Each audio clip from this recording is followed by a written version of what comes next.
Hi welcome to democracy media. పాకిస్తాన్లోని పంజాబ్ ప్రాంతానికి నీళ్లు ఇచ్చేదే లేదని తేల్చి చెప్పిన ఒమర్ అబ్దుల్లా కాశ్మీర్లోని అదనపు జలాలను ఇతర రాష్ట్రాలకు ముఖ్యంగా పంజాబ్కు మళ్లించే ప్రతిపాదనను ముఖ్యమంత్రి ఒమర్ అబ్దుల్లా తీవ్రంగా వ్యతిరేకించారు. గతంలో తమ రాష్ట్రం నీటి అవసరాలతో ఇబ్బంది పడుతున్న సమయంలో పంజాబ్ ఏమాత్రం సహకరించలేదని, ఇప్పుడు తాము నీటిని విడుదల చేయాల్సిన అవసరం లేదని ఆయన స్పష్టం చేశారు. జమ్మూలోని ప్రతిపాదించిన 113 కిలోమీటర్ల కాల్వ ద్వారా నీటిని తరలించే అంశంపై ఆయన ఈ వ్యాఖ్యలు చేశారు. ఈ నీటి తరలింపు ప్రతిపాదనను నేను ఏమాత్రం అంగీకరించను. ముందుగా మా రాష్ట్ర అవసరాలకు నీటిని పూర్తిగా వినియోగించుకుంటాం.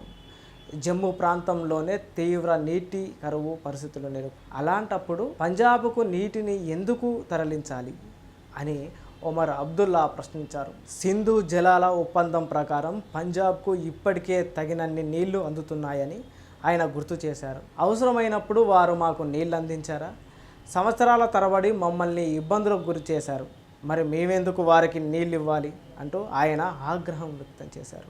రావి నది జలాలు పాకిస్తాన్కు వెళ్లకుండా అడ్డుకునేందుకు పఠాన్ కోట్ వద్ద బ్యారేజ్ నిర్మించాలనే ప్రతిపాదనలు చాలా కాలంగా ఈ బ్యారేజ్ నిర్మాణం విషయమై పంజాబ్, జమ్మూ కాశ్మీర్ రాష్ట్ర ప్రభుత్వాల మధ్య దశాబ్దాలుగా వివాదం కొనసాగుతుంది.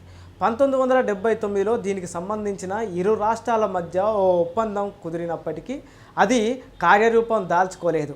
చివరికి కేంద్ర ప్రభుత్వం జోక్యం చేసుకొని 2018లో ఈ వివాదానికి ముగింపు పలికింది. అయితే ఆ పాత విషయాలకు పరోక్షంగా ప్రస్తావిస్తూ ఇప్పుడు పంజాబ్కు నీటి విడుదల చేసే విషయంలో ఒమర్ అబ్దుల్లా కఠినంగా వ్యవహరిస్తున్నారు.